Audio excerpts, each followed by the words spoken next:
So why don't I go ahead and begin reading the announcements, and hopefully Mary Ann will be on by the time I finish. Sounds good.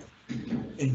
This meeting of the Fox River Valley Public Library District Board of Trustees will be held without a quorum of trustees physically present, but is authorized by the Governor of Illinois pursuant to COVID-19 Executive Order Number 5, dated March 16th, 2020, and subsequent reissues, as well as the Governor's Emergency Administrative Act dated June 12th, 2020. As Board President, I have determined an in-person meeting is not prudent at this time due to the coronavirus pandemic that the Governor has declared a disaster.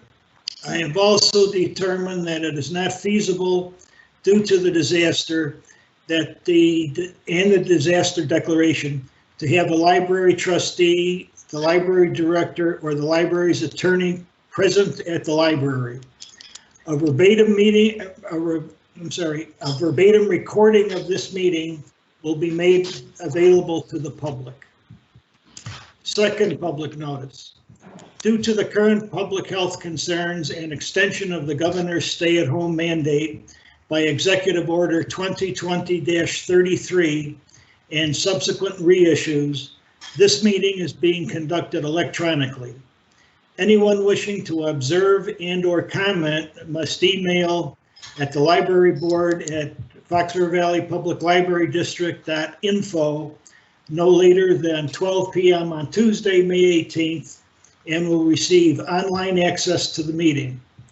If you do not have electronic access and would like to make a public statement, you can call the library at 847-428-3661 before 5 p.m. on Tuesday, May 18th, and leave a message indicating that you would like your message to be read into the record during the public comment section of the meeting. Each speaker will be allowed 5 minutes. A recording of this meeting will be available on the library's website by Friday, May 28th. Okay, is Mary Ann with us? Not yet.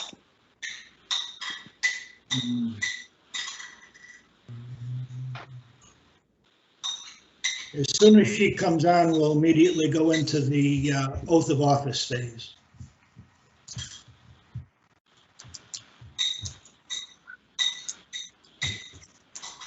Ellen, stop it.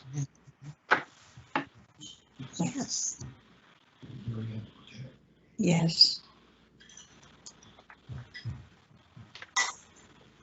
I'm going to send her the link. Okay. Yeah, Matt had some difficulty getting in too. I had to send him the link. Yeah, for some reason, yesterday I had full access to the email account, and today, before the meeting, I tried to get on and I couldn't get in. So I'm sure it's operator error on my side. But. Well, if you have any difficulty, John can help you out. Our IT, John Zabala, can help you out with that. You know, tomorrow you give me a call at the office.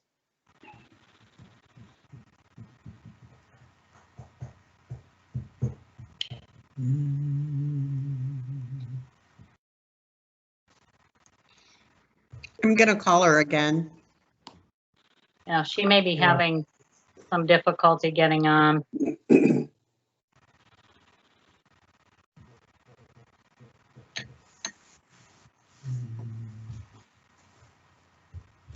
Roxanne, what is her last name?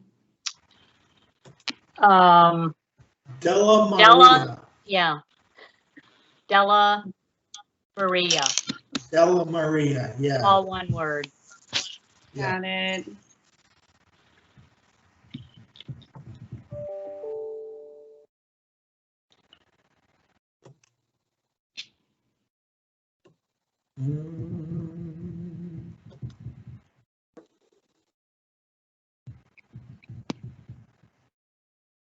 I was having difficulty with Teams this morning, or this morning for a meeting. And it was, so if I go out for some reason, then I'm gonna try to come in on my cell phone.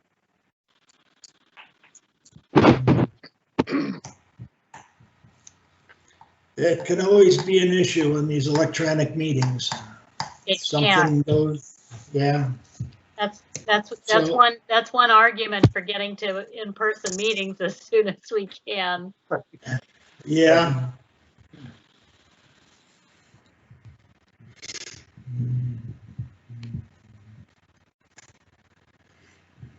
Then we're okay as long as the lights don't go out. Well, this is true. Yeah. Yeah.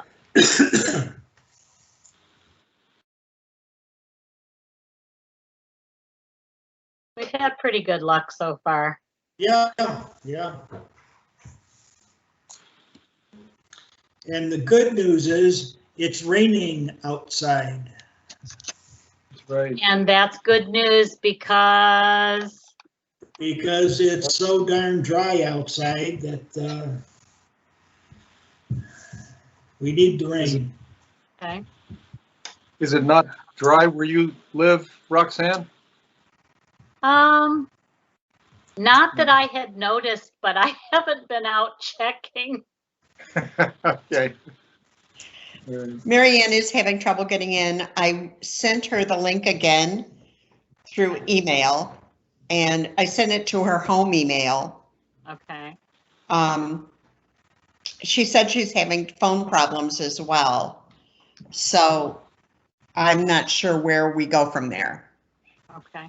Well, we could do, I mean, we can conduct the meeting Yes, yes. without her and go ahead Yeah, and swear in Matt. Yeah, and Dave as well Right, for his new term. right. Let's give her another minute or so, and if need be, we'll start in the meeting, and if she can join us, we'll stop the meeting and swear her in at that time. Otherwise, we'll have to do it at a different date or something. Yeah, we can swear, she can be sworn in outside a meeting. Yeah, we can absolutely. Have her come Absolutely. into the library and do that and then be all set for June. Yeah. So do I put the time the meeting started at when you start the No. recording? Or when you No. actually No. start the meeting?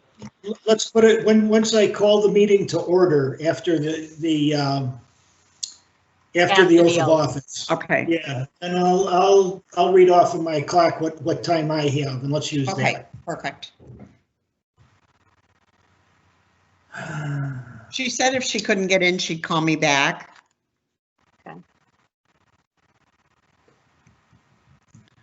We'll wait another minute, and then we really should move on.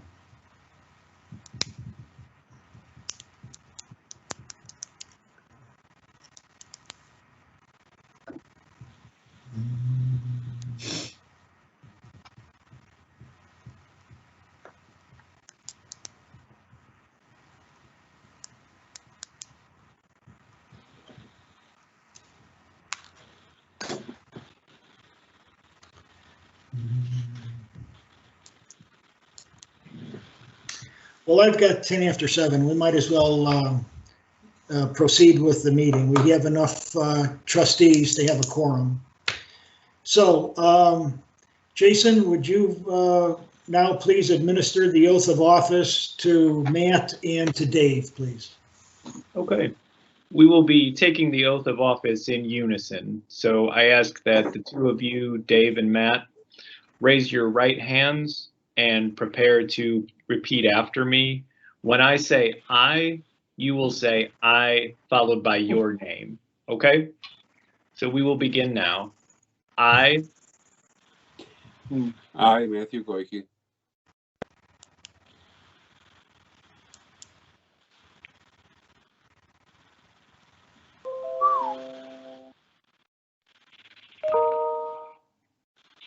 are we waiting on Dave?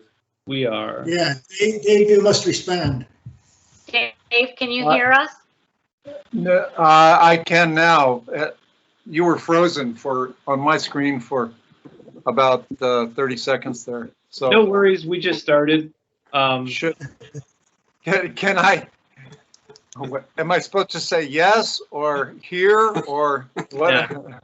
All you'll need to do is repeat after me. So I'll say Okay. I, and you'll say I, Dave Nutt, and Okay, Matt will say okay. I, Matt Goike. And then All right, little fragments of sentences, you'll just repeat after me, okay? great, thanks. Okay. And raise your right hand.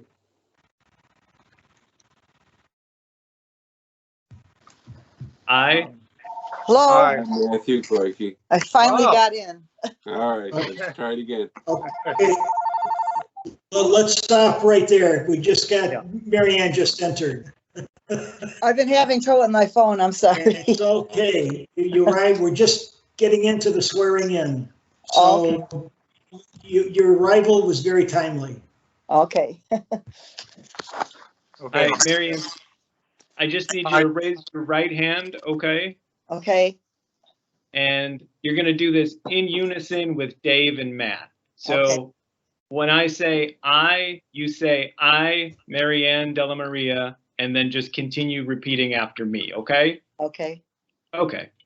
I, I, Matthew Goike, Mary Ann Delmer, Was just locked up. Yeah. Looks like we've lost Dave again. oh, Just back. is, Hey. Yeah, I can't. is this a connection issue for Dave? Okay. Yeah, okay, Go ahead. okay. Solemnly swear solemnly swear swear or affirm or affirm affirm that I will support that I will support for the Constitution of the United States the the Constitution of the United States Constitution of the United States and the Constitution of the State of Illinois, and and the the Constitution Constitution of of the the State of Illinois, and that I will faithfully discharge and that I will faithfully discharge faithfully discharge the duties of the office the duties of the the office duties of the office of Library Trustee of Library of Trustee library according to the best of my ability. according to According the best of my my abilities. Congratulations. Welcome to the Board of Trustees. Thank Thank you. you. Congratulations. Welcome to the board, Matt and Mary Thank you. Ann, Thank and you, Jason. welcome to a new term, Dave. Thank you. Okay, now I can officially call the meeting to order. I have it at 7:15.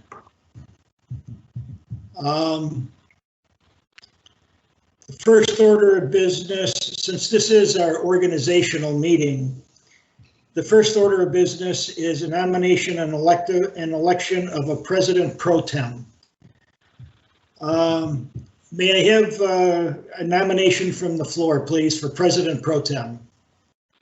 I nominate Richard Corbett as president pro tem. I second I it. second that. Go ahead, Dave. Second. Okay. Are there any other nominations from the floor for president pro tem? Hearing none, I will ask Chris to make a roll call vote, please. Dave, Yes. Matt?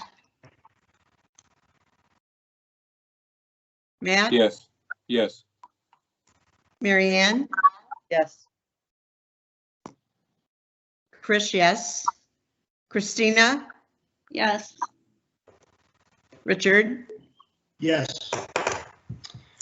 Okay, So we have a total of six votes, yes. 6 ayes. The second item of business is nomination and election of a secretary pro tem. May I have a nomination from the floor, please? I nominate Chris Evans to be secretary pro tem. Can we have a second to that, please? A second. Okay. Are there any other nominations from the floor? Hearing none, Chris, would you take the roll call vote, please? Dave, Yes. Matt, Yes. Marianne, Yes. Chris, yes. Christina, Yes. Richard, Yes. the ayes have it. Okay. Thank you.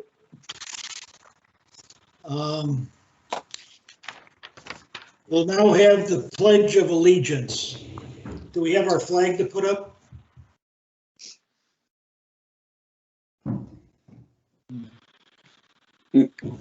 Okay.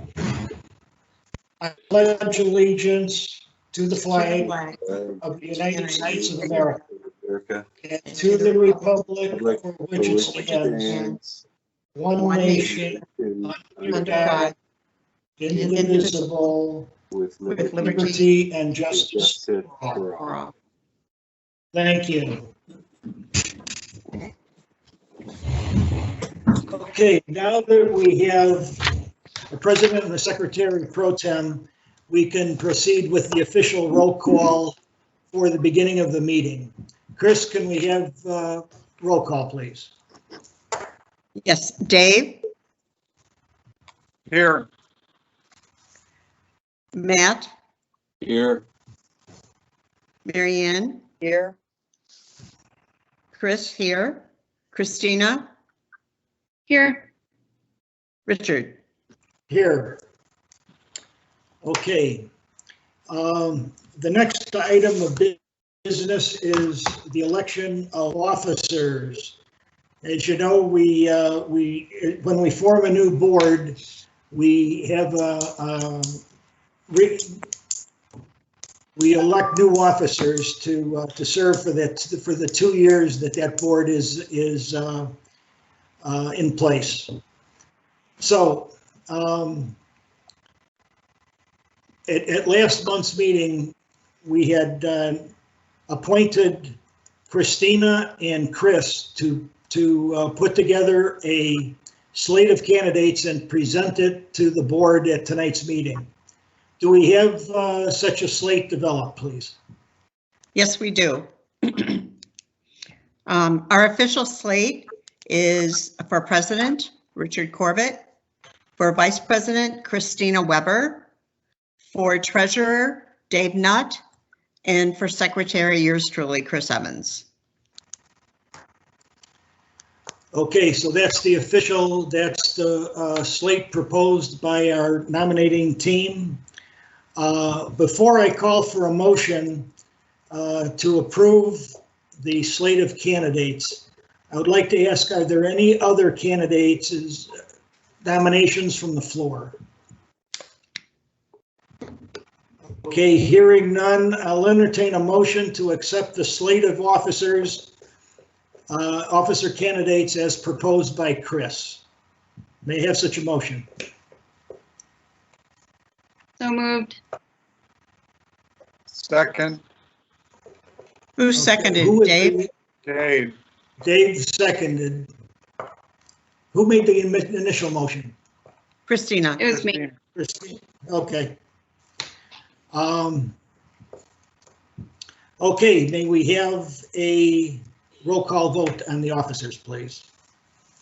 Dave, Yes. Matt, Yes. Marianne, Yes. Chris, yes. Christina, Yes. and Richard. Yes. Okay, well, thank you, everyone. It's nice that got our board together. We're still missing one seat, but I'll address that in just a few minutes. The next order of business is our public comment. The board recognizes its responsibility to provide an opportunity for anyone wishing to comment at any meeting to do so.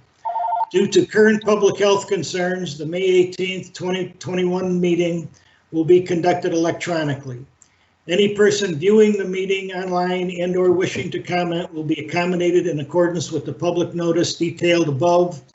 Citizens will not be requested to sign in to comment, and each speaker will be allowed 5 minutes. Is there anyone from the public that's with us electronically tonight that would like to make a comment? Hearing none. Roxanne, is there anyone on the telephone with us tonight that would like to make a comment? There is not. Okay, have we received any messages from the public that they would like read into the record tonight? No, sir. Okay.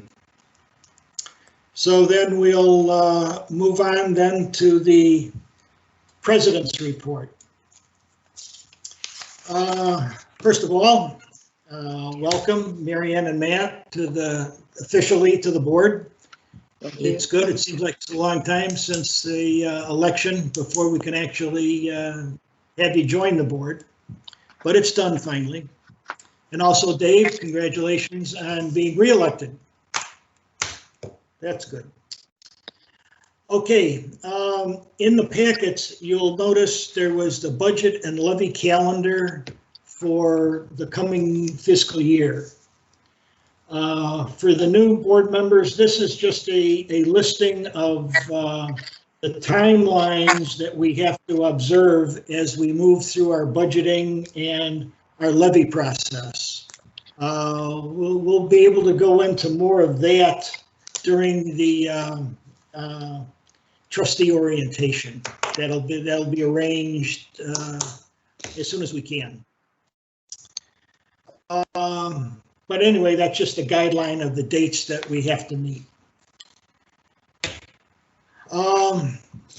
As you know, we've had our ongoing director search. We've had a team, Christina, Chris, and Roxanne have been working, I think, very, very hard on formulating a good program, a good search program, and would like to get an update of just exactly where that is. So I'll turn this over to Christina for an update for all of us.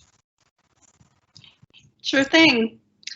So the position has officially closed, and we have an excellent stable of candidates. We're feeling very good about going into the next phase of this process. We have nailed down our uniform interview protocol and questions for the screening portion and questions for the final interviews. Interview questions will be shared with the board on the first day of interviews. Remember, these questions were purposefully and carefully crafted using staff, management, and trustee survey feedback. So a lot of time and effort and thought has gone into crafting these questions. Chris, Roxanne, and I will meet with the candidates to screen and narrow down to finalists for the board's consideration. And in your email right now, you will find a doodle poll that we need for you to fill out as soon as you can, so that we can figure out what everyone's availability is, find our common availability, so that we can schedule those final interviews when we can have the most or all of us there. We're looking to schedule the final interviews for the middle of June in person at the Dundee Library. And like I said, we have those final interview protocols nailed down. We will have a group of library management staff who will interview the candidates. Roxanne will give them a tour, and we will have our interview with them. So we're looking at the weeks of June 14th and June 21st for that possibly to take place. And like I said, you'll find the doodle poll in your emails right now. I sent it about half hour ago. Does anyone have any questions for me about any of that? No, but I think you brought up an important point that the interviews will need to be in person. Yes. So even though we're meeting virtually for our board meetings, at least at this point, those interviews will, by the very nature, need to be done in person. So everybody keep that in mind, please. Yes. Richard, can I add that the library's in the process of getting the meeting room cleared out, and we'll be prepared to host those interviews with appropriate social distancing and safety protocols. So. Good point. Thank you for bringing that up. The room is large enough, and so we can get that set up very nicely. Anything else, Christina, at this point? No, I think that's pretty much it. Okay. And just to reiterate that early on in this process, we did delegate the authority to Christina and Chris and Roxanne to do the initial interviewing and to whittle it down to a group of some number of candidates that they feel are the strongest for the board to look at. So thank you for your continuing. That's got to be an awful time consuming, and but it's absolutely necessary. If there's one important thing this board does, it's hiring a director. Right.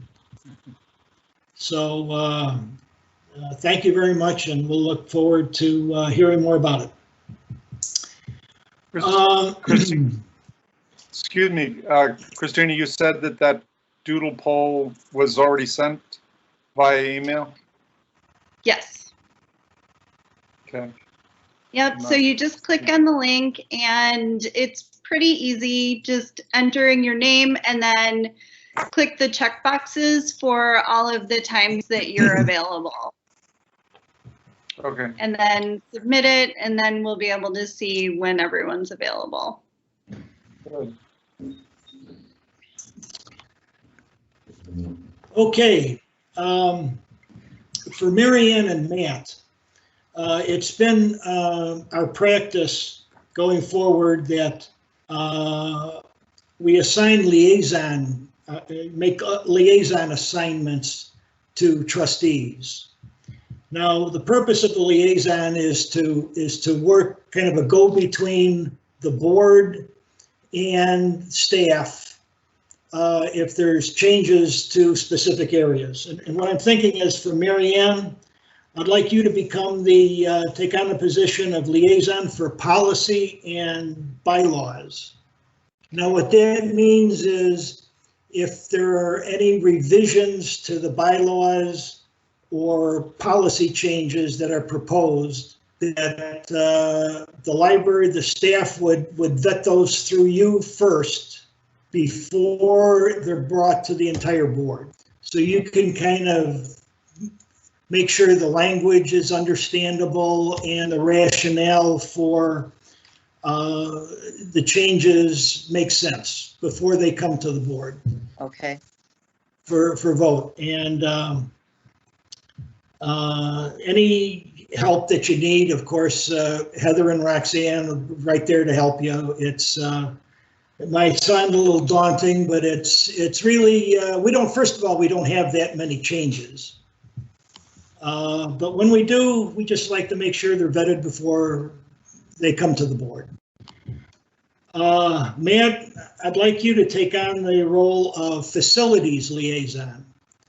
Now, what that would involve is anything related to the physical plant, the facilities. If something needs to be fixed, of a major nature, not just the day-to-day stuff, but if there's an expenditure that the board's going to need to consider, would like the staff to vet those through you as well. you know, to make sure if it needs quotes, if it needs multiple quotes, that they've done their due diligence and they've obtained them multiple quotes. Those kinds of things. And again, before they're brought to the board for approval. So is that acceptable, Mary Ann and Matt? Yes. Yes, be happy to. Okay. Very good, thank you. So we're still have one seat open. We've been advertising for interested residents to that would be interested in serving on the board to make application. We have that period is also closed now. We have 2 applicants that we'll be interviewing over the course of this coming month, and hopefully I'll have a candidate to present to the board for confirmation at our June meeting. We invited those 2 individuals to attend our meeting tonight to see how we do things. Are either of our applicants with us tonight? I guess not, so. I believe they both are. I think so. Hi. Tom, are you there? Oops. Yeah, Tom Dancheri, I'm here. Okay, Tom is one of those, and Tara Finn. Yes. There's Tara. Oh, hi. Okay, well, you'll get an idea of how we handle things, and over the next week or two, we'll be talking with you specifically in order to fill that one spot that we have. So thank you for, yes. Can you give me the last names of those 2 candidates? Tom, am I pronouncing it right? Dancheri? I hope so. That's correct. It's Dangieri.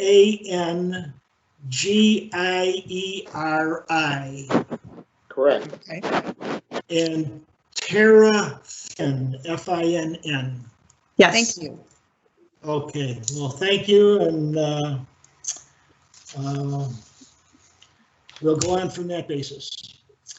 The other thing, I imagine everyone got the email from Kirsten about the upcoming Memorial Day parade.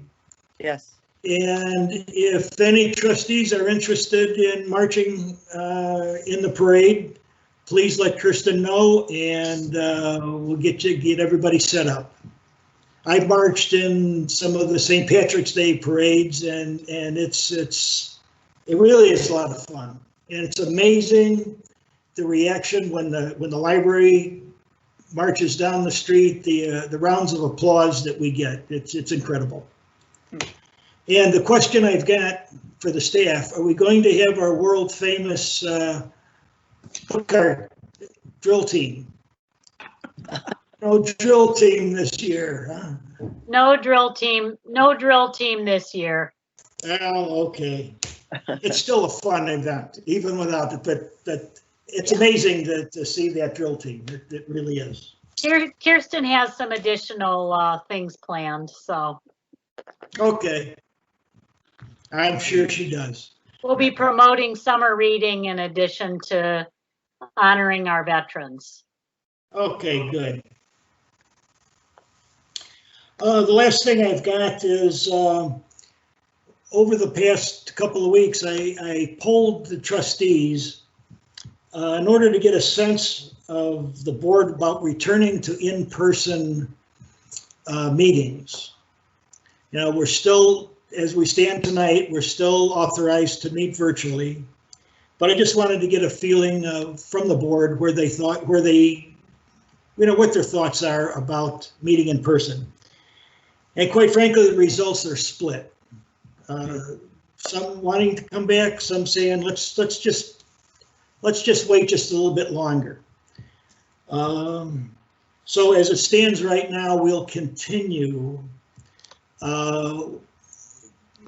Apparently in June, the state is going to reopen. To what extent, I'm not sure yet. So we'll have to see what how that affects the governor's executive orders relating to these virtual meetings. But as you mentioned earlier, what is important is we all get together safely distanced for the interviews. I think that's critical. And we'll just wait on the month-to-month meetings as we see how things develop with this virus. Things are looking awfully good, I will say that. So with that, that's the end of the president's report. I'll turn it over to Roxanne for the director's report. Very good. Thank you, Richard. One of the first things that I'd like to do is ask our public services managers, Jason Katzian and Brittany Berger, to fill you in or bring you up to date on the summer plans for the summer reading program and our summer lunch program. I'm happy to talk about the summer meals program. It's an ever popular program which returns June 1st. It will run through August 13th this year. Like last year, we will once again be providing meals curbside. So that's Monday through Friday, 12 to 1. We have a 1-hour meal service where each child receives a breakfast and a lunch simultaneously. And just like last year, we will use the service entrance for our curbside setup. The Dundee Library is our only meal site this year, and meals are exclusively grab and go. We had tremendous success last year with the grab and go model. Very positive feedback from parents who expressed a lot of gratitude that they were able to pick up the meals and take them home with them. So we're excited that we get to do that again this year. It really picks up where the Jason? Yes. Sorry, Chris. Can you tell me what the dates were again? Oh, sure. We start June 1st, and it typically goes about 2 months. So this year it'll go through August 13th. Thank you. Yeah, and that's Monday through Friday. We start giving out meals at noon, and we end meal service at 1. So it's Thank about you.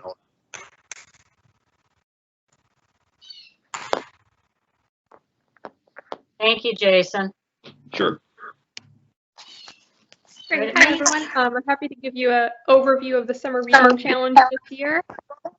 So this year, the summer reading theme is Reading Colors Your World, which, so the challenge begins on June 1st, and we're kicking off the program with a week full of fun activities, including outdoor story time on June 1st and a marionette show Saturday, June 5th, both of which are going to take place on the front lawn at Dundee. And there will also be the first of the weekly Wahoo Woods Family Fridays that week too. So we're really excited to start offering a lot more in-person programs starting in June.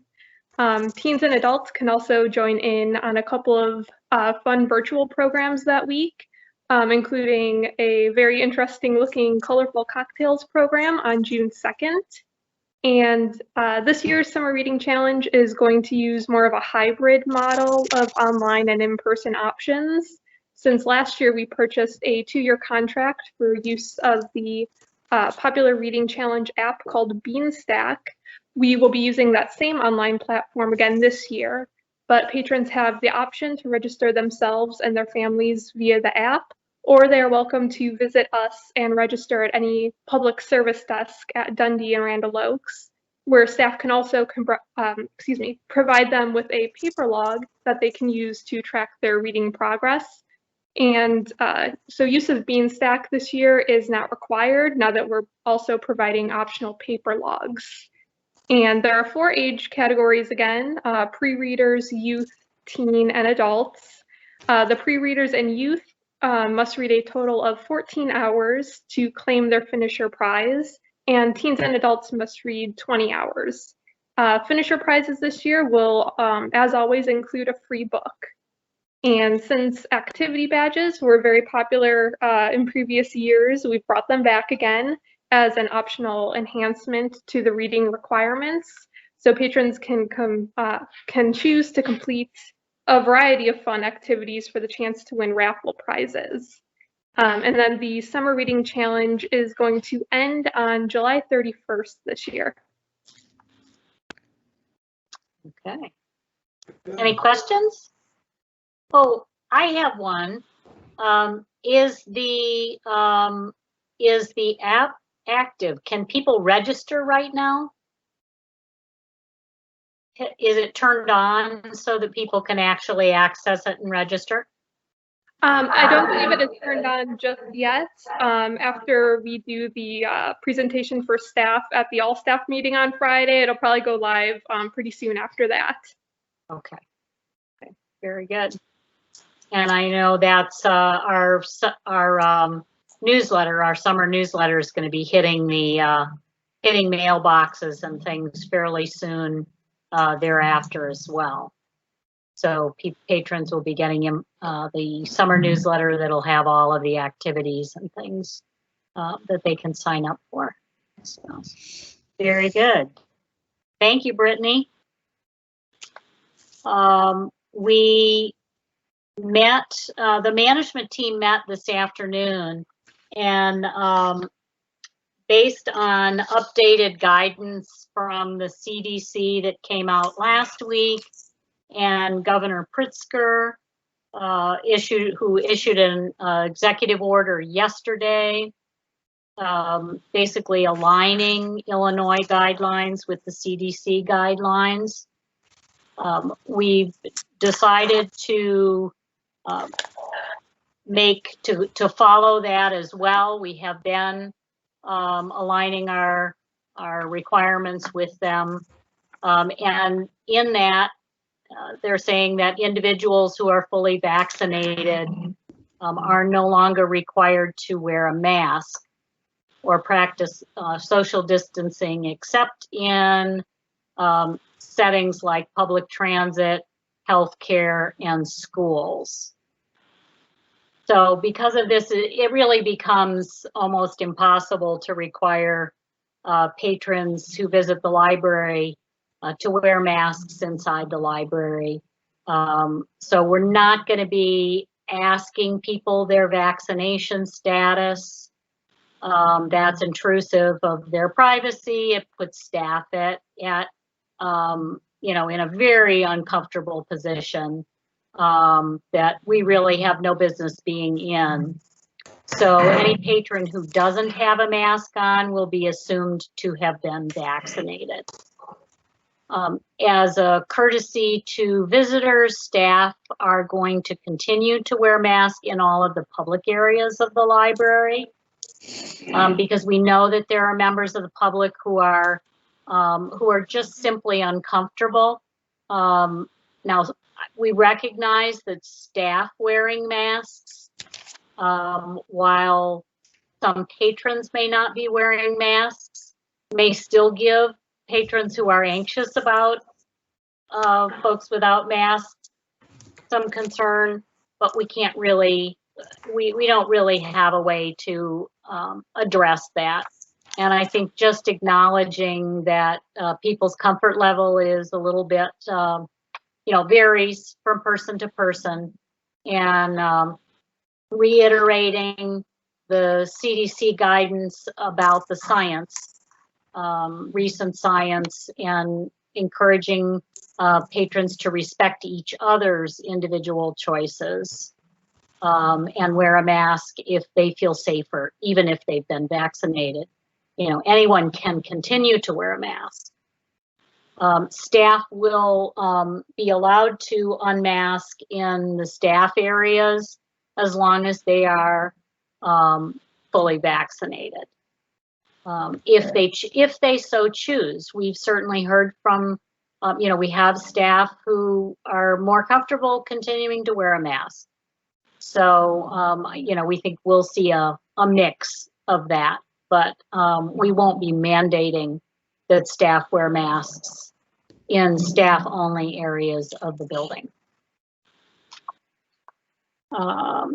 So that's coming tomorrow. We've sent the announcement out to staff as well.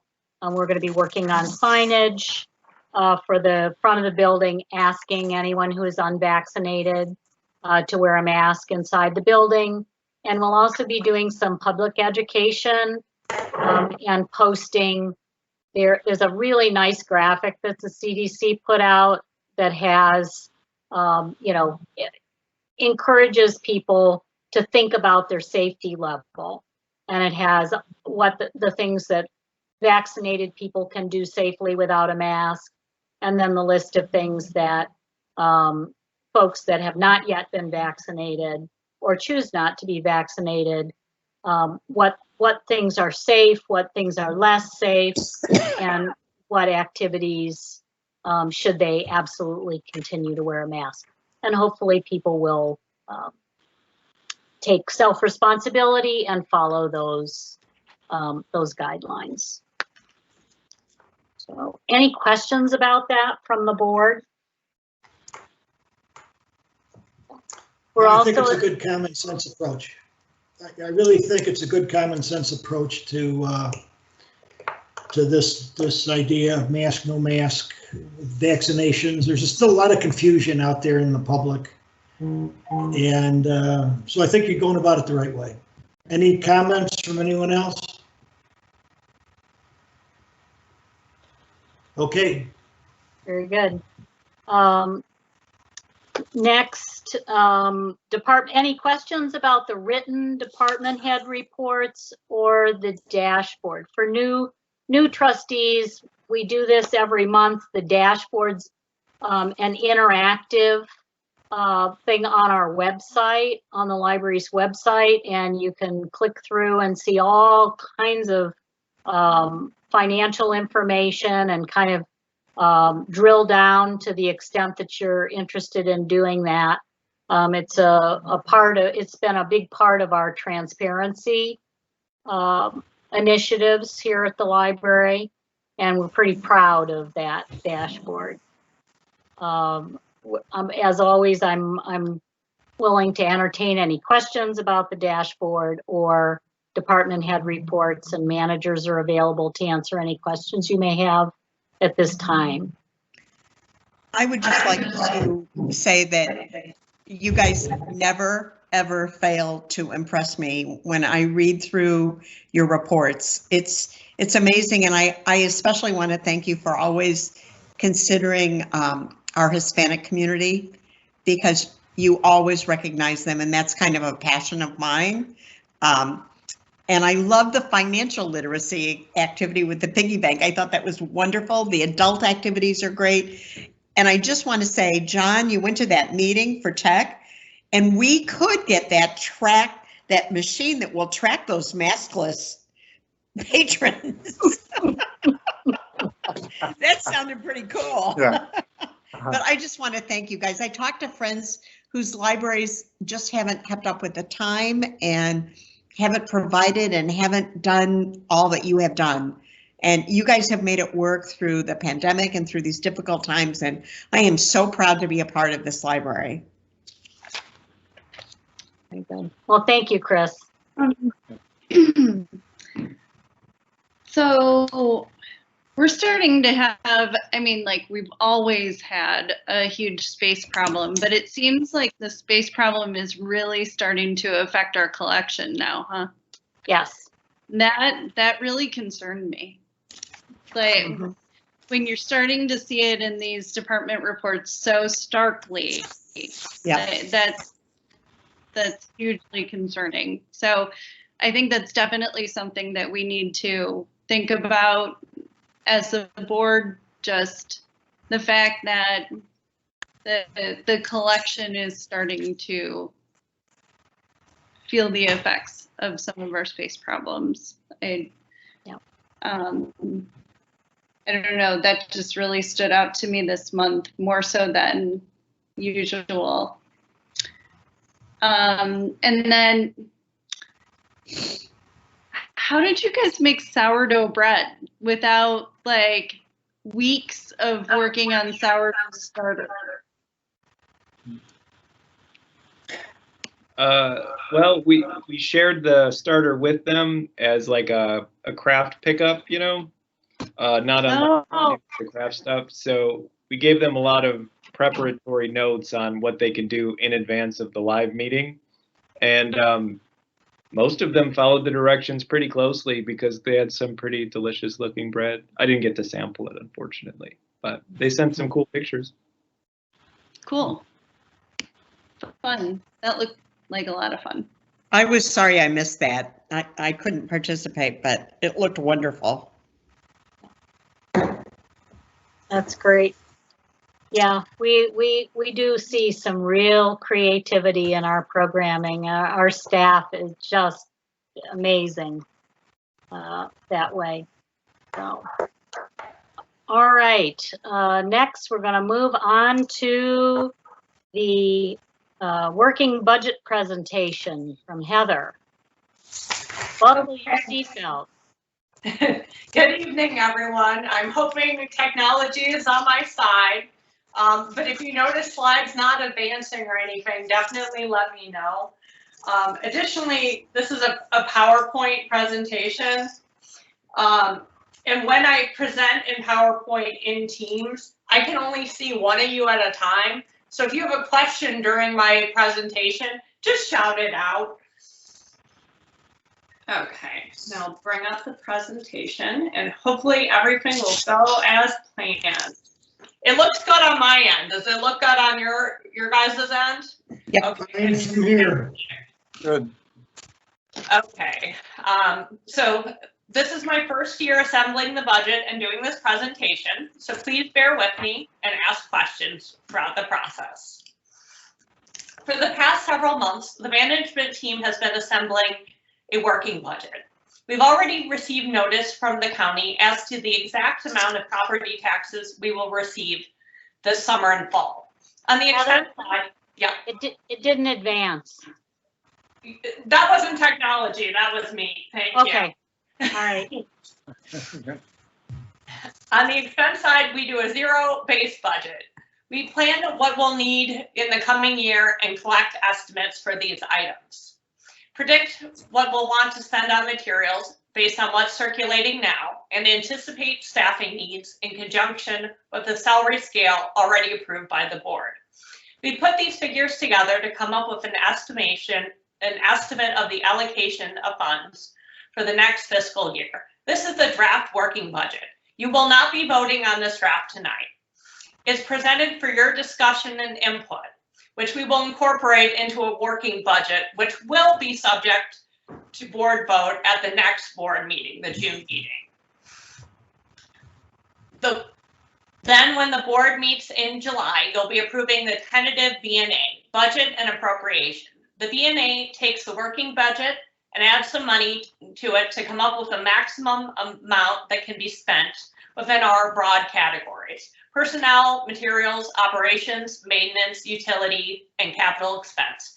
The library can go over or under budget within general ledger accounts as long as we stay under the appropriated amount of funds for each category. You can think of the appropriation as a whole second budget. And this is the one that specifies the maximum amount which can be legally expended by the library within a fiscal year. If sufficient funds are available, so you'll approve the tentative B&A in July, after which requires the notice of hearing to be posted in the library, letting the public know the final hearing on the tentative B&A will be held during the September board meeting. Once again, in September, you may think you've already approved this, but you'll need to change the budget and appropriation from tentative to final, and the president and secretary will certify the B&A ordinance. And this is filed with the county clerk. All those other budgets, the ones you'll approve in June, the one you'll approve in July, are internal documents and can be changed with board action. Once the B&A is certified, any changes the board makes must be submitted to Kane County as amended B&A. Even after approving the budget, remember, our internal procedures set threshold amount that staff members can authorize. Managers can order materials up to $500, Over 500 requires assistant director approval, and over 2,500 requires director approval, and over $10,000 requires board approval. So the board decides whether or not to purchase anything above $10,000. The bulk of our income is property taxes. We also receive about 3% of our funding from the state, which includes the per capita grant and the personal property replacement taxes. This year we have higher than normal grant funding. It's usually around $2,000, not including the per capita grants. The budget includes a $150,000 capital grant, which we will only receive if we replace our sidewalks and upgrade our entrance to be ADA accessible. This grant is listed in the revenues for the capital budget. On paper, license plate renewals account for about 3% of our revenue, but the library earns just a small amount of the actual revenue. Usually it's about $100 to $300 a month in actual profit that we take in. Most license plate renewals are just a wash for the library, but it's a valued service that patrons really appreciate. We've planned for lower than usual revenues for payments from interest, as well as fax and copy revenue. However, overall, our revenues are up about 3.5%. This is mostly because of 4% increase in our levy, as well as the aforementioned capital grants.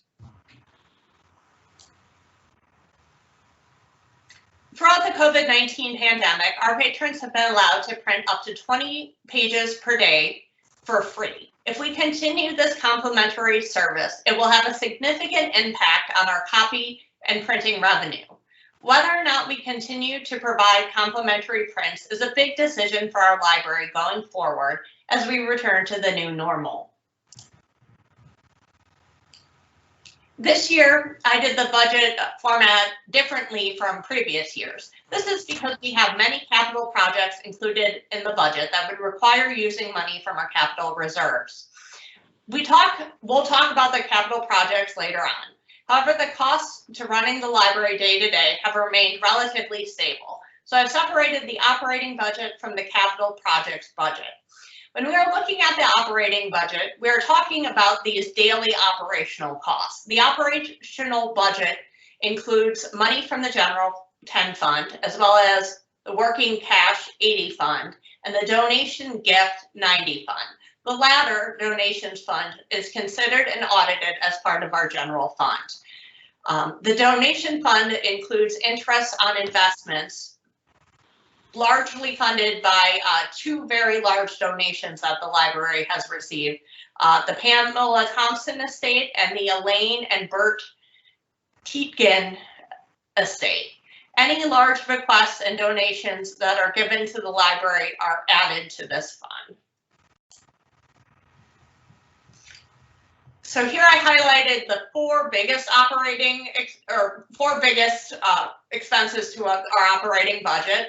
According to Serving Our Public 4.0, salaries plus fringe benefits account for 70% of the library's budget. We're in line with that guideline. We have about 66% of our budget going to personnel. Maintaining a strong, engaged, and qualified staff is crucial to our mission. So it makes sense that this is the bulk of our budget. Serving Our Public recommends spending 8 to 12% of the budget on materials for patrons. We are within that guideline, though as Christina mentioned earlier, we do have limited collection space within our district. We don't currently have room to grow the collection very much, if at all. Library operation costs are lower this year because we're planning to cancel our outside cleaning contract and add custodian positions. The day-to-day costs of building maintenance and utilities are only a small amount of the budget. However, our building is in need of several major projects. About 7% of the operating budget is made up of smaller categories, including expenses for PR, computers, programming, and professional fees. So why did personnel expenses increase this year? In January, the board voted on a new salary scale that takes into account minimum raise increase to $12 per hour. It will continue to increase by $1 each fiscal year until 2025. As things return to normal, we are planning to return to full staff, which means filling positions left open during the pandemic. Additionally, as I mentioned before, we are planning to cancel our cleaning contract and hire custodians to handle the cleaning of the library in-house. Overall, this change will result in a net savings for the library of about $17,000 and allow for more actual cleaning time. This budget includes a 3% raise pool for staff who are unaffected by the changes in the salary scale. These are primarily our long-term staff members. We are anticipating that our pension fund rate will decrease in 2020, which will save the library some money.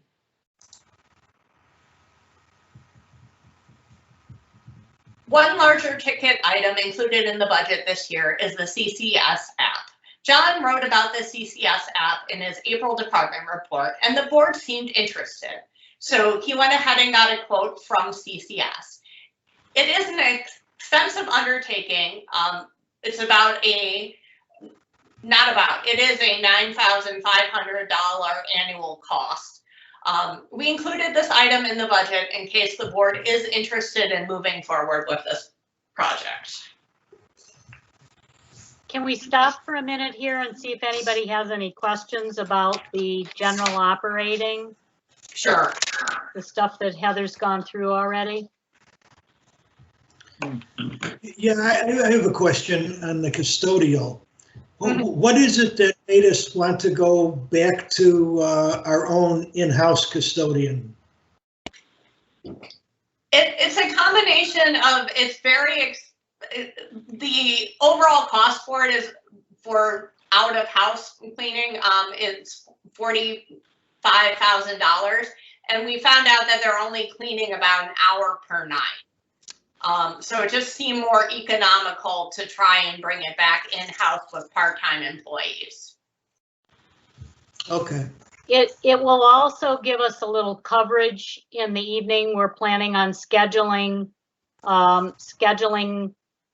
the custodians in the evening during the week and in the mornings on weekends.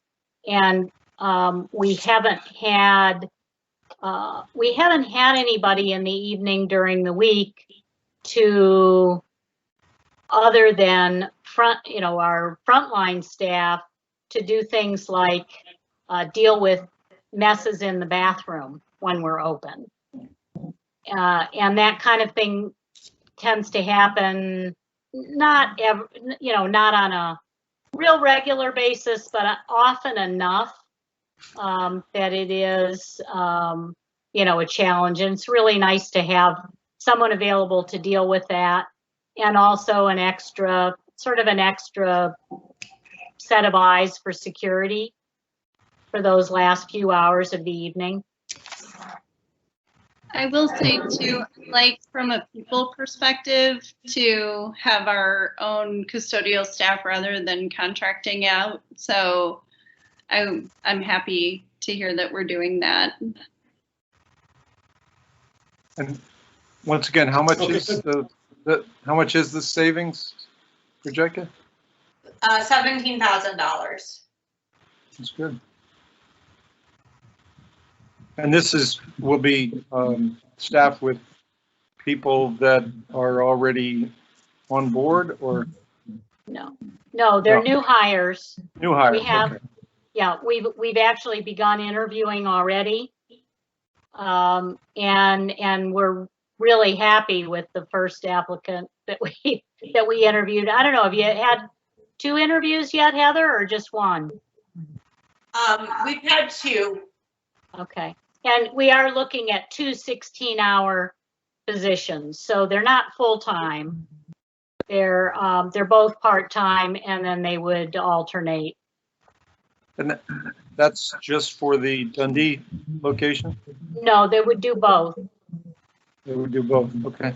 Randall Oaks has less traffic, so it does not need daily cleaning. Okay. So it would get at least weekly or twice weekly, and Dundee Dundee needs daily. And the other thing that custodial staff typically does is they're available in the evening for program setups to assist with programmers putting up chairs and moving chairs and tables around and setting up for meetings and things like that. So that's also a big assistance. Good. Any other questions about the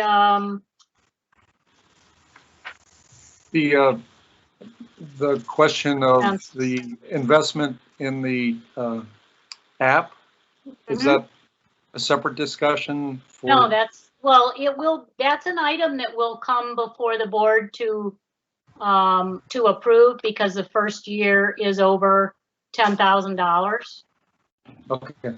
So we come back to the board. We included it in the budget to give you an option. We could take it out of the budget at this point, if the board were to decide right now, no, we don't think we're going to be interested this year, then we would not leave it in the budget. No, I think it makes sense to keep it in the budget. I'm kind of excited about the possibility of an app personally. So.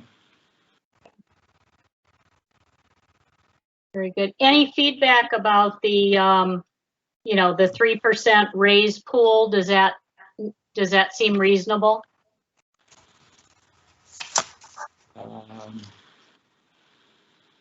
I think it does. I think you guys do a good job of evaluating your employees and rewarding those that do a good job.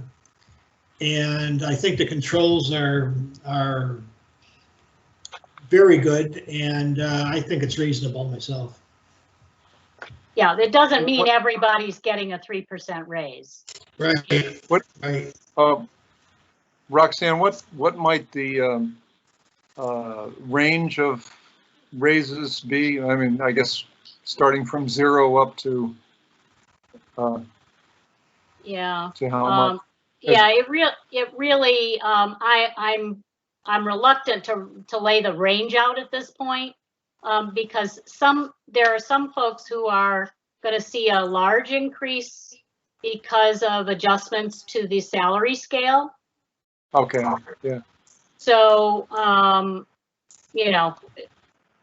Is the 3% includes those increases adjustments because of the scale? Right. It's an across the board, just a single lump sum, increase over last year's personnel budget that then allows us room within that to implement the salary scale, the new salary scale, the raises, along with that, and then also reward staff based on merit that aren't impacted by those adjustments. Okay. Thank you. Mm-hmm. Okay. There aren't any more other questions. Heather, why don't you go ahead with the capital portion? Okay, sounds good. Now on to the capital projects budget. We have a lot of large projects that we will need to pursue in the near future to improve the overall quality of the Dundee Library building if we will not be doing a major renovation project in the near future. Some cool computer upgrades are included in this budget as well. Additionally, this budget includes money set aside for the capital replacement schedule. This allows us to budget a little money each year for large replacements when they are needed. That way, we don't have to budget for a major elevator repairs or replacement of some pump all in 1 year. I'm going to highlight some of the bigger projects in the capital projects budget. Part of our IT cycle is to replace any PC that is at least 5 years old with a new PC. This year, we're budgeting to replace 25 PCs. If we were in person in the meeting room right now, odds are you wouldn't have a cell signal on your phone. Our building is older and has thick walls. Customers have complained about getting poor reception throughout the building, especially when on the lower level of the building. Our budget includes funds to buy a cell phone booster so patrons can still use the phone throughout the library building. On the right, no, I didn't move my slides along. Got along with it. Here we go. On the right is our current retro library sign. Facility staff must go out on a ladder, sometimes in extreme weather, like 10 degrees out or 90, to update our message. This is a cumbersome process. If we had a new digital sign, we could update the sign's message from someone's desktop in a matter of minutes. Additionally, having a digital sign would allow us to advertise multiple messages that would display throughout the day. These are pictures of the ramp and stairway on the west side of our building. This is probably the most deteriorated portion of our sidewalk. However, all of our sidewalks could use improvement. If we have to bring out a contractor to remodel the west side of our sidewalk, which we need to do as it's becoming a safety issue, then we might as well save costs and redo the entire walkway at one time. This budget includes funds for redoing the entire sidewalk. Our front door currently is not ADA compliant, neither is our back door. We do not have enough clearance for larger wheelchairs. The mechanism for opening the doors is outdated and not very customer friendly. You have to hit multiple buttons to get through the entrance if you are using the handicap door feature. We need automatic sliding doors for our entry. This budget includes funds for remodeling our front entrance to be ADA compliant. And on the left is our current door. On the right is an idea of sort of what we'd like, obviously much bigger, and we would only have one of those doors. Our library was last remodeled in 2009, about 12 years ago. Since then, our carpet has become increasingly worn and is showing its age. While we have been replacing excessively damaged parts by square, we're no longer able to get the same pattern. Our shelving systems are also older. If we were to move them for a carpeting project, it's likely that many units would not survive the move. This budget includes funds to cover this project, which will help refresh the look of the Dundee Library. Lastly, Can we stop and ask for questions about the capital portion? Any questions about those last few slides or comments? Yeah, I have a question, Heather. This is Matt. For the sidewalk and stair repair, they're going to replace all the railings also with that. And last time I was out there when we did that food thing, it looked like the light posts were in bad repair also. And Yeah, the light posts, is that what you're commenting about, Matt? yeah, just to make sure that in that budget includes not the light posts per se, but I know they were looking pretty ready. But are they going to replace the handrails that go down there too? I would think they would, but yeah, we would want to include that. We would need to include that in the, in the scope of the bid. The ramp that you see on the right. Of those two pictures, that's actually a ramp, and underneath that there are voids. So it's not a matter of just pulling it out and replacing it. It needs to be filled. We're going to need to fill in. There's actually in some of the cracks between the sidewalks. We've been plugging them, but there are holes that go all the way through. You can drop a pebble down through because there's some water intrusion down there. And we'll walk through, Matt, as the new facilities liaison. when we do your orientation, we'll do a thorough walkthrough and review of the capital replacement budget and what we're looking at with this stuff. Okay, all right, good. Yeah, I agree with Heather's comment about doing not just the walkways and stairway that's pictured, but the walkway on the east side to be replaced, in my opinion. It's been patched a number of times, and so if we're gonna do that, we should do as much as we possibly can. Number one, it's a safety issue as far as I'm concerned. And I'm glad we're going to move forward with that door. That has been bothering me for a long time. Yeah.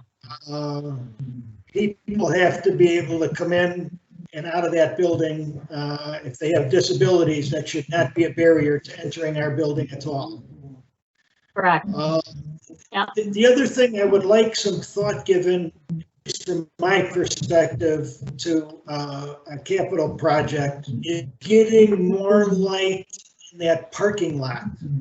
The back of the parking lot is very dark. I don't know what can be done, but I do think, from a safety standpoint, we need more light back there. You know, adjacent to the woods there, a lot of staff parked back there. We need to do something. I agree. I Okay. agree. We'll take a look at that and may add some funds to the capital portion of the budget before we bring it back in June.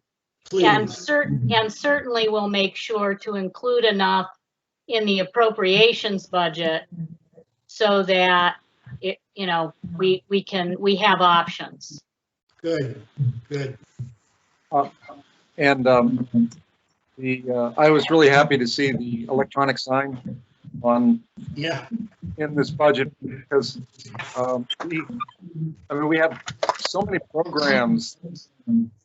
People could, just by driving by, I don't know how many thousand cars go by our library every day, but it's just be a great way to have really current information on all our programs. Yeah, I like that. Yeah, it's also been we've been holding our breath sometimes about staff getting injured out there dealing with it, because in order to change the sign now, they have to lift up a rather heavy plexiglass frame that tilts up and has to be propped up, and then you're under there putting the letters on, and it's not a fun task. One of the reasons it doesn't get changed as often as we would like to be changing it. Right. I can understand. Any other comments from any trustees? Oh, yes. One question. At what point are we thinking about expanding the I guess usable area in the basement and the lower level? Especially since we talked about the fact that we've kind of run out of space. Yeah, that's a project that's going to take a while to actually develop and get done. And it's one that in my view, the new director needs to be part of. Okay. And weigh in on. So I'm hoping that we have a permanent director in place over the summer. And as long as we can move forward with that, then I think that's a timeline that you would be working with the new director on. Okay. Yeah, I agree with that, Rexy, and I think the timing is such that it's going to have to wait until the new director's in place. Right. Okay. So there aren't any other questions. Heather, you can get to the last slide. Okay. Lastly, if you look at the monthly financials, which were included in the packet for this, for the projected budget, you'll see some funds that have no money budgeted into them. These are funds that have been closed. Last year, we closed the FICA fund, and at the end of this year, we'll close the IMRF fund. And it's not that we're losing this money in any way, we're just moving it to the general fund. And that is it for the budget presentation, unless anyone has any additional questions. Just a comment on closing the funds. This is not something new. Over the past few years, we've closed out some other funds that rarely used, and it just makes, to me, the accounting process a little bit more crisp. You don't have quite so many of these things just there because they're there. Yeah, just a little bit of history. There used to be there was a limit on how much you could levy into your general fund, but if you had these other funds, you could levy. You weren't limited, or you could go over your limiting rate in the other funds in order to pay for the retirement, which is IMRF, or FICA, which is, of course, your Social Security and Medicare contributions, or Social Security contributions. And then we had a building fund that we could levy into for regular building and maintenance. And again, those funds were outside of the limitation on the general fund. So it used to make a lot of sense to have these separate funds and not have them be limited. And but over the years, statutes changed so that they implemented one overall rate, and it didn't matter what funds you had a larger overall limit. And so since there aren't, the original reason for having those separate funds disappeared over time. And so, as Richard said, it does make it simpler having fewer funds and kind of collapsing everything. That's one of the reasons why you see, if you actually go to the monthly financial format of the budget, where you've got real detail lines, you see on the revenue line, our taxes went up, our tax revenue went up significantly. And part of that is because money that we would have levied into the FICA fund or the FICA or the IMRF fund, we're now levying into the general fund. So you're seeing it here.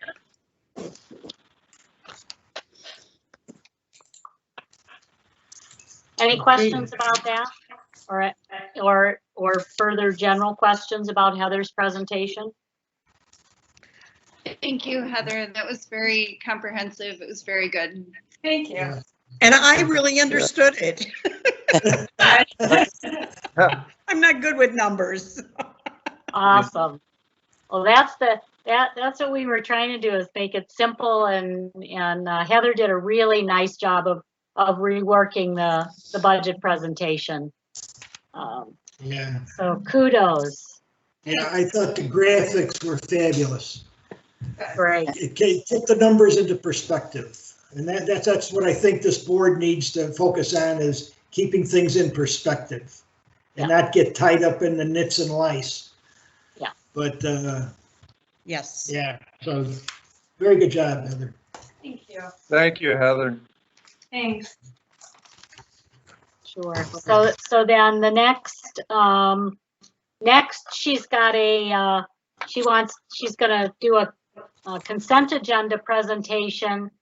And the reason for this is basically to help orient our new trustee, begin the orientation process for our new trustees and our prospective trustee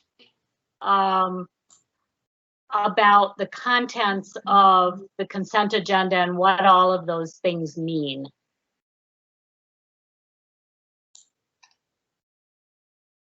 Okay, so I hope you're all up for listening to me talk even more about our financials. Woohoo! It's your favorite thing, Heather. Yep. Since we have two new board members at this meeting, welcome Matt and Mary Ann, plus two prospective board members, we thought it would be a good time to go over what's included in the consent agenda. I originally planned to subtitle this presentation a quick primer, but then I realized that we have 10 exhibits in the consent agenda.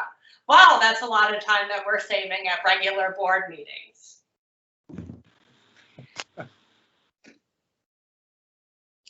So prior to attending these board meetings at the library, I had no idea what a consent agenda was. For those of you who might be in the same boat, a consent agenda groups together routine business and reports into one agenda item. So rather than voting on 10 items individually, it's just one vote. Items on the agenda can still be called out for discussion if there's something noteworthy. Our consent agenda is mostly financial statements for the library presented in different formats, meant to help the board oversee library finances. The only non-financial inclusion is the minutes from the previous board meeting. If after this presentation, the board would like to see changes in the items included in the consent agenda, let Roxanne know. The only required items that the board needs to approve are the meeting minutes A1A and the check register A1B. Now I'll go through the exhibits included individually, A1A through A1J. Okay, and at this point, I'm gonna ditch the PowerPoint and just go into the actual agenda items. So, okay, let me unshare to reshare. Okay, there we go. Okay, so one cool thing that I actually did not realize until I was in charge of doing that for this board packet was that everything in the board packet has links in it, which is very cool. So if I want to go to A1A of the board packet, I can just click on it and it'll take me right to that item. So A1A, as I mentioned before, is just the minutes for the previous board meeting. At each meeting, the secretary, shout out Chris, takes minutes, then these are approved at the next board meeting. If the secretary is unable to attend a board meeting, another trustee is appointed to fill in. Okay, so then we're going to go to A1B, which is the check voucher register. And I periodically will forget to make these larger. So if it's illegible, just let me know and I'll make it bigger. So the check voucher register lists every check that we sent out in a given month. You can see on this one, most of our checks have an effective date of 4/19, and that's not a coincidence. We print our checks to coincide with the board meeting. During non-COVID times, the board treasurer will sign the checks at the board meeting. The check voucher register lists all the vendors that the library does business with. And if you look at them from month to month, you'll see a lot of the same names over and over again. A lot of them are services that we subscribe to or places like Zeigler's that we use over and over again. The second page of the check register is payroll information. Our payroll is just deducted directly from our bank account, but we're able to get this through reports from our payroll company. And this gives you a vision into what we're paying in payroll costs per month. Up here, this total right here is the total in checks that the library sent out. And then this number down here is the total that we paid in payroll expense. And here we see the grand total, what it costs to run the library for the month of April. Okay, now the next one, if I'm going to scare you at some point during this presentation, it will be during the next one, because it is our most detailed financial document that we have in the packet. This is the monthly financial report. I love the monthly financial report, but it is a lot of information. So I'm going to show you kind of how to read it and hopefully not confuse anyone too much.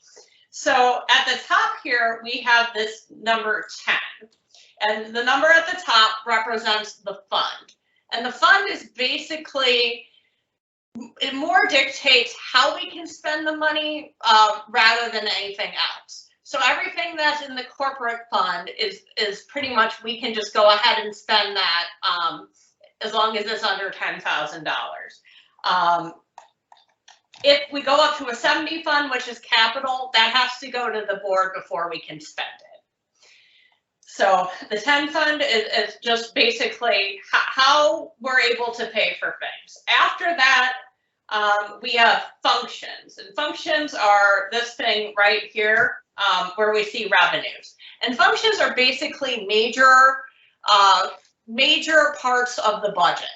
So your revenues, personnel expenses, library materials, maintenance, just any major category. When I was going over the budget report and I showed that summary, that's pretty much all functions.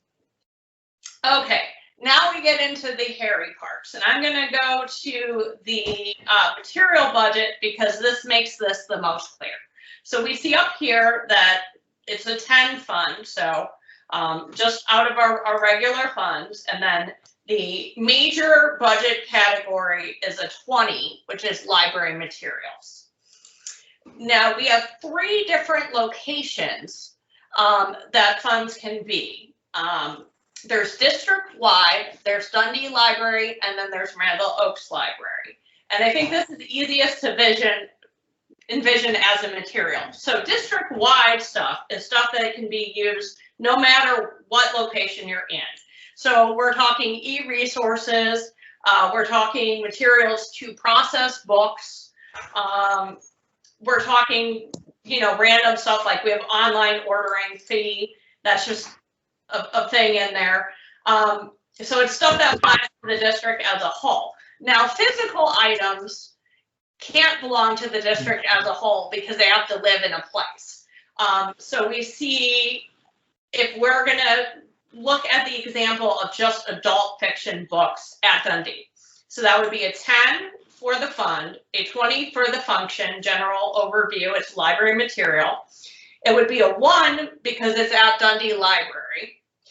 And then we get into one more layer of detail, which is the department code. Because materials are meant for different age groups, we're going to group youth books differently than we're going to group adult and teen books. And they also go to different budgets. So if we're doing adult books, that's going to be 10 for adult and teen services. If we were going to do teen books, that would be a 15. They're separate lines. And then the last thing is the unit code. And the unit code is basically where you get to what exactly is this thing. So in this case, it's books fiction. And the unit code for similar items, for instance, books fiction, repeat for everywhere where they're in there. So this 61110 is the same for any books fiction, whether or not it's a teen book or a youth book. It's just everything else above it can change depending on its location. So I hope that I haven't blown your mind too much. But going beyond this, it will be much easier, and each of these sections will be much shorter. The main thing to grasp about the Monpin is that it goes for, that there's different levels of detail in it, and that it is a lot of information. It's something that's very useful if you work on library financials at the library. If someone comes to me and asks, hey, what's left in this line? This is very useful. For overall macro level, looking at library finances, how we're doing, it's almost too much information. Can I interject something here? Sure. And this is just a commentary. We didn't used to include this in the board packet because trustees, the board as a whole, felt it was too much information and not really something they wanted to have to be looking at every month.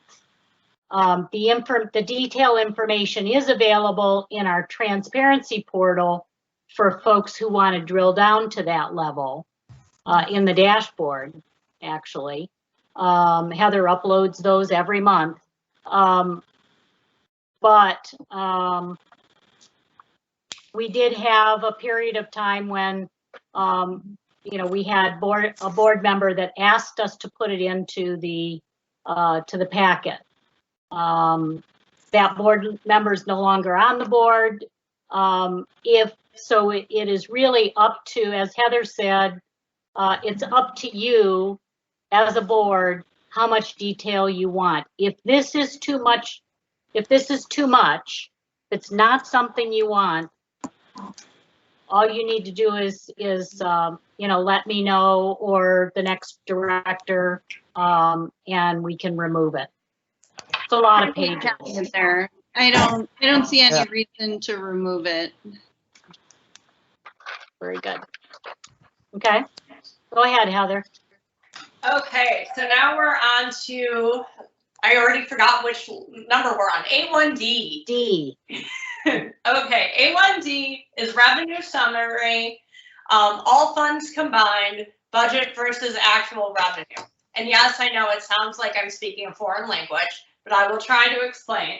So this is just our incoming revenues. The all funds combined means this is grouped by that unit code that I talked about. And the main reason it's grouped by the unit code is because we just don't have that many lines for the revenue. So it doesn't make a big, it's not too much paperwork, or too much detail on it. The thing to note here is that if you were to, you might look at this and say, this looks exactly like page 1 of the Monfin. And you're right, it's like the same categories exactly. The difference is some of the totals are a little bit different. And that's because they're going to include stuff that's from outside of the 10 fund. So the tax levy here, because of that IMRF for this year, is a little bit higher than if you looked at page 1 of the Monfin. The big, next year that won't change because we don't have that IMRF fund. But if you looked at the interest and dividend income, which is this one here, that's always going to be a little bit different from the first page of the Monfin because all of our funds that are still open earn interest. Okay, so we'll move on from A1D revenue sum and then go into revenue summary, all funds combined, revenue by period. And this just gives us an overview of sort of trends in revenue over time. For instance, you can see with our tax levy up here that we get different amounts in different months, and then it pretty much it does go away by the springtime. Whereas something else like our per capita grant, that's just one lump payment in a year. And it can give you an idea of anything unusual that might have happened. For instance, if you look at our license plate renewal here, you'll see all of a sudden in December, we go down to a real low number. And the reason for that, of course, is that the library had to close because of the pandemic, and we weren't able to do license plate renewals. But it is something that you might notice and then want to bring up at a meeting if there wasn't an obvious reason for it. On to A1F. So A1F is an expenditure summary, and this is broken down by the function, which again is the major budget category. And the reason why we have the revenue by unit and this by function is because there's just so many more lines for expenditures. And this gives you an overview of the major budget categories and how much we spend over time.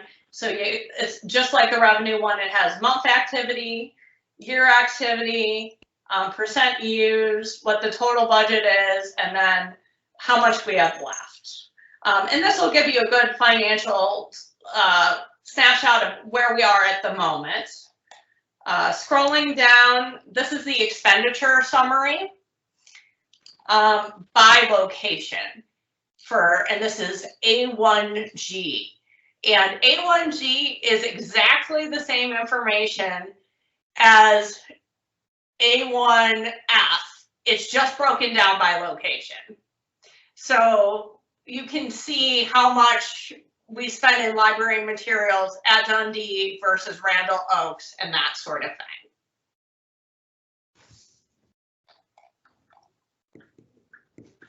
Okay. Next, we have the expenditure summary. And this is over period, so it shows our spending over the course of a fiscal year. And it gives you a good overview of the highlights and anomalies that you'll see. For instance, on this one, you might notice that in December, our personnel budget was quite a bit higher than in other months. I can explain that one. It's because we had 3 paychecks in December, plus a large vacation payout. Okay, then we'll move on to the balance sheet. And the balance sheet lists our assets and liabilities by fund type, that big thing that determines how we spend the money. In this one, we have IMRF, but that will be going away. And it also gives you an idea of how much of our money is liquid versus how much we have in investments.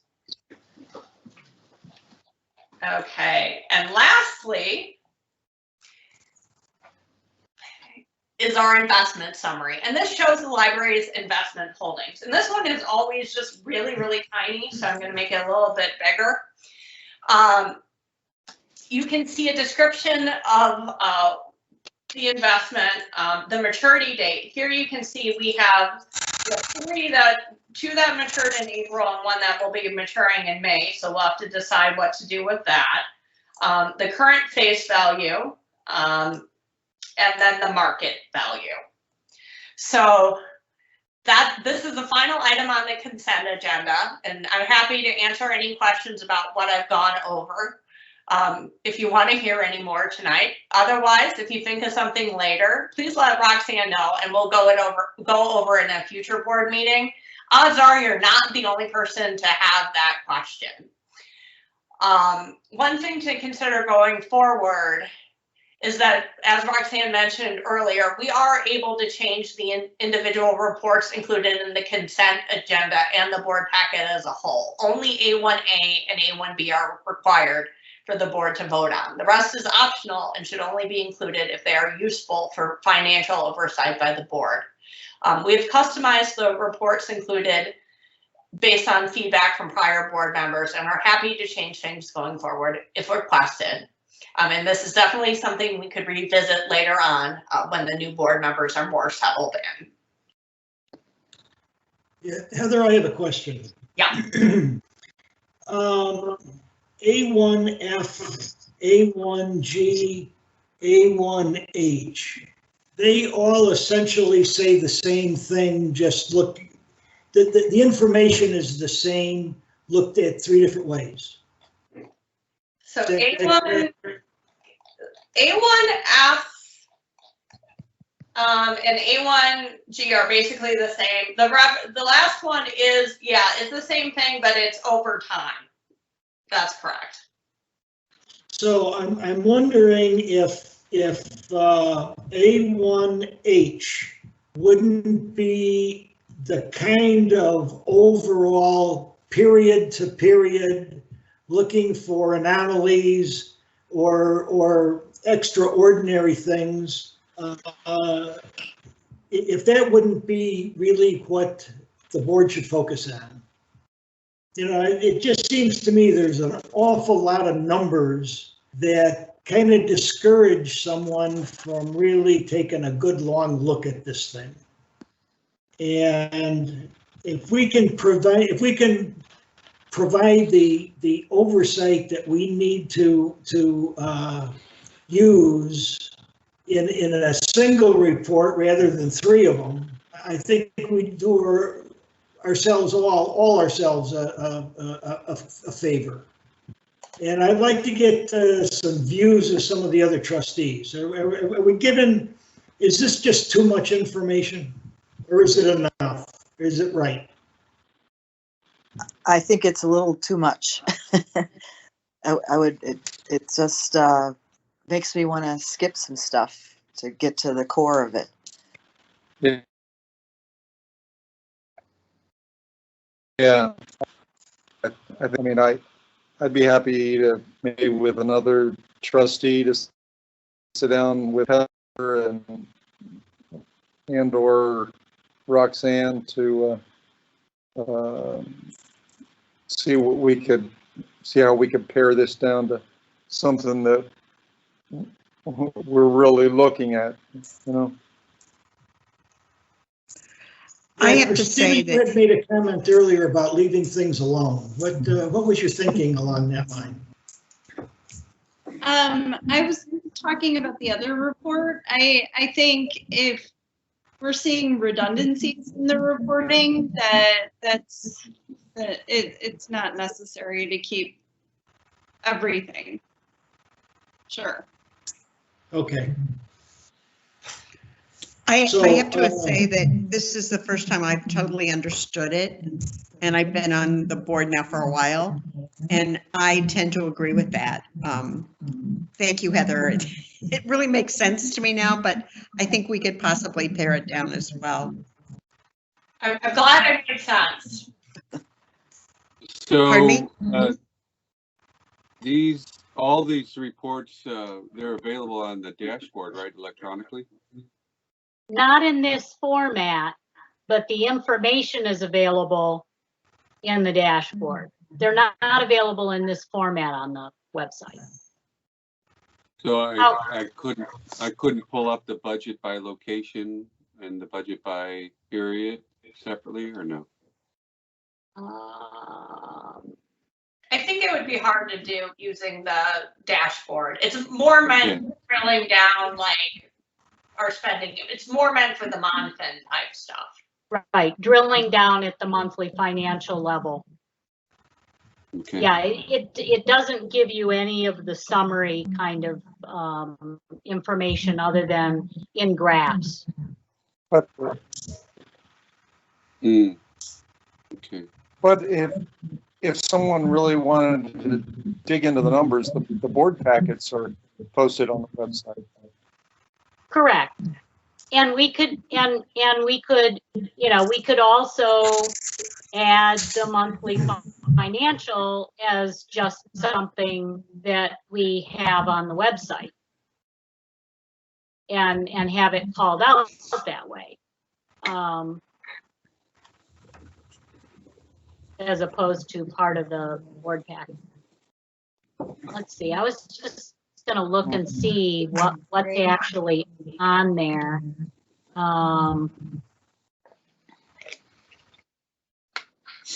Dave, would you had mentioned earlier you'd be willing to work with the staff and see what can be done to pare it down? Sure. Yeah. Well, why don't we take a look at that and maybe report back next month? Okay. Heather and I Great idea. start. Okay. Yeah. Okay, very good. Nice presentation again, Heather. That was great, Heather. You did that is the clearest explanation that I heard, that I've ever heard going through those items. So Excellent. you did a really, really nice job. Yeah, I agree with Chris. I've been on the board the same amount of time as she has, and this is the best understanding of.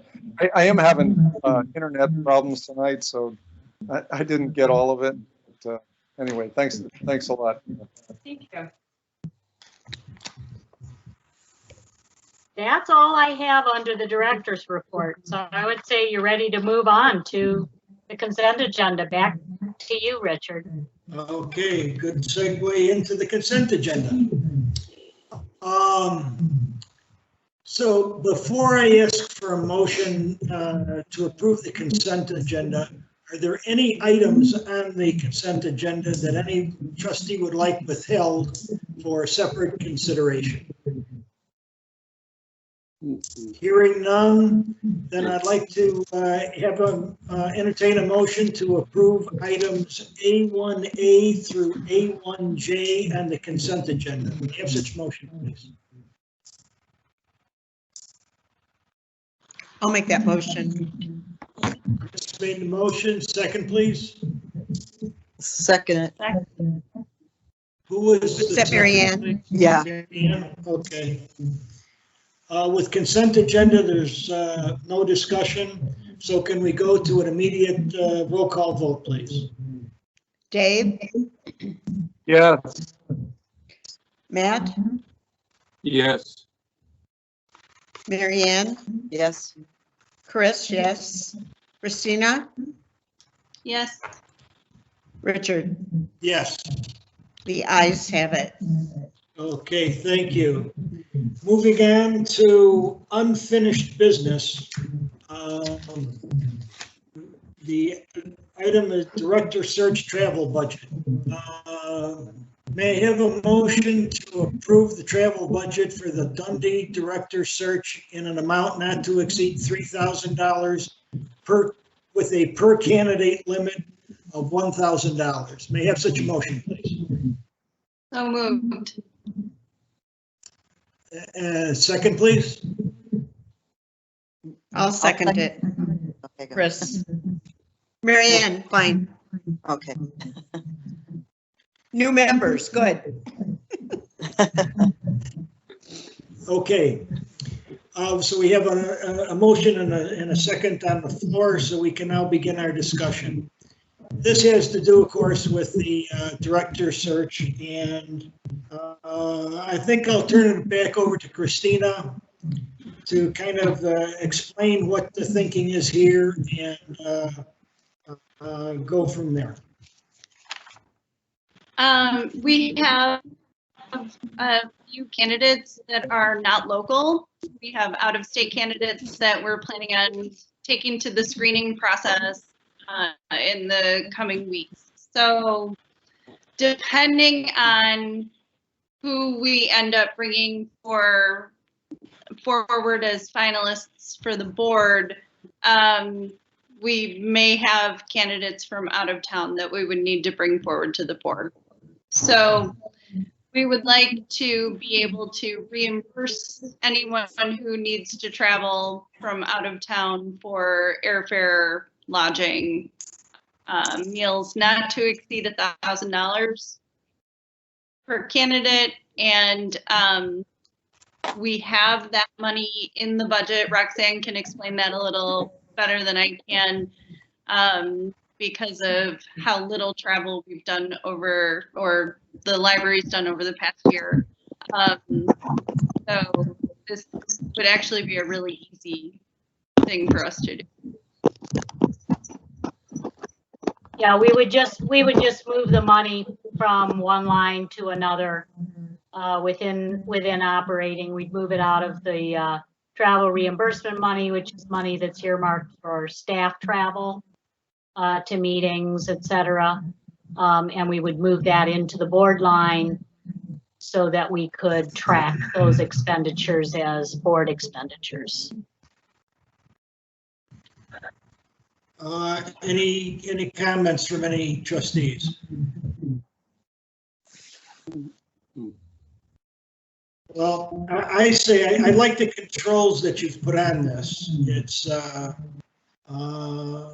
It's making sure that our money is spent for what it's intended to be spent for, and that's just to reimburse travel expenses of those candidates that we feel are worthy and have the background that makes them attractive for us to actually pursue and to bring in for an in-person interview. So I think it's a reasonable way to go. Yes, and like we said, these would just be the finalists. We are doing our screening interviews via Zoom, so no travel expenses with Zoom. And Any other discussion? Hearing none, we have, excuse me, Dave? no, sorry, I think I fixed my internet problems. I just logged in with a different laptop. So, Okay. was the how many out of state or out of the area candidates do we have? You know, I'm not sure. We have a mix, and I don't really want to get into specifics, Yeah, honestly. I get it. But we have a mix of local and out of state candidates, and we just want to be prepared in the event that any of our finalists end up being from out of state. And how about just total number of candidates that have applied? Applicants? No? Okay. A certain amount of that information, Dave, is just going to have to be held close to the vest until we have a chance to screen the candidates and don't forget, this money would just be allocated for those that have passed the screening, I assume, and are essentially finalists for the job. Okay. All right, good. Thank you. So it's And hard I would to just say like how to much add it that when Anything else? we made the decision to allocate this funding, that Roxanne was very clear to say that it's not a blanket $1,000, it was via receipt. Sure. Just so everybody I like knows that. That's very clear on the exhibit. Right. Anything else? I just wanted to add, it doesn't include reimbursement of meal expenses. That was one of the things I looked at a number of policies, other policies from other entities, and typically they don't cover meal expenses because that's something that they have to eat anyway. It's not necessarily related to their travel, so. Yep, that's reasonable. Or to their interview costs. Okay, anything else? Hearing that, Chris, could we have a roll call vote, please? Yes, Dave, Yes. Matt, Yes. Marianne, Yes. Chris, yes. Christina, Yes. Richard, Yes. the ayes have it. Okay. Moving on to new business, Exhibit C1, Resolution 2021-05 to declare a library trustee vacancy. I have a motion to adopt Resolution 2021-5 to declare a library trustee vacancy effective May 18th, 2021. Have such a motion. So moved. Who was that? That Dave? was Dave. Thank you. Second, please. I second it, Mary Ann. Mary Ann seconds. Okay, this is the resolution we're required to pass to declare that there is a vacancy, officially vacancy on the library board. It's pretty standard stuff, comes right out of the regulations. And does anyone have any questions or comments on this resolution? We've had to use this resolution in the past when we were in a similar situation with open seats, and just standard procedure. Any comments? Hearing none, could we have a roll call vote, please? Dave, Yes. Matt, Yes. Mary Ann, Yes. Chris, yes. Christina, Yes. Richard, Yes. the ayes have it. Okay. Last item, working budget for 2021-22 is for discussion only, so no motion is needed.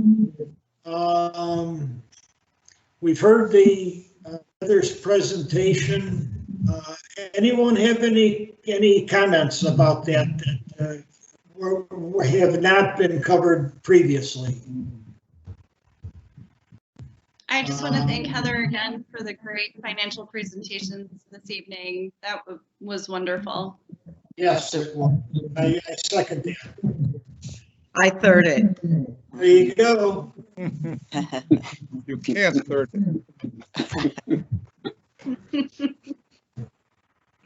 Anybody have any comments about the numbers? Any questions about anything? Revenue, expenses? Because we'll be looking at this again next month with the goal of approving this budget.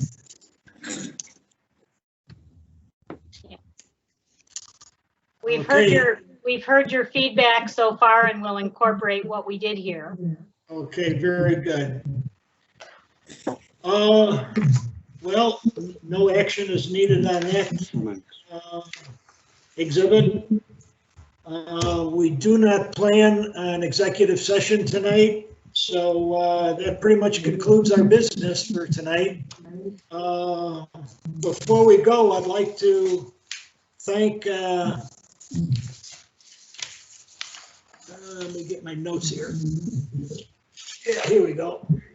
I'd like to thank Tom and Tara for joining us tonight and to observe and see how we do things. I'd like to again to welcome Mary Ann and Matt to the board.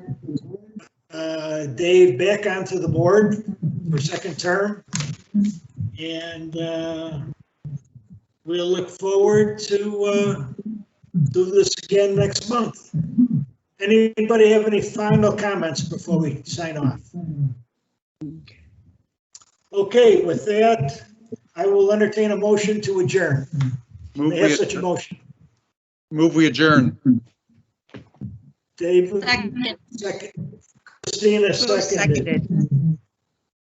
Who's Christina, second? Oh, thank you, Christina. yeah. Okay, can we have a roll call vote, please? Dave, Yes. Matt, Yes. Mary Ann, Yes. Chris, yes. Christina, Yes. Richard. Yes. We are now adjourned at 9:05 p.m.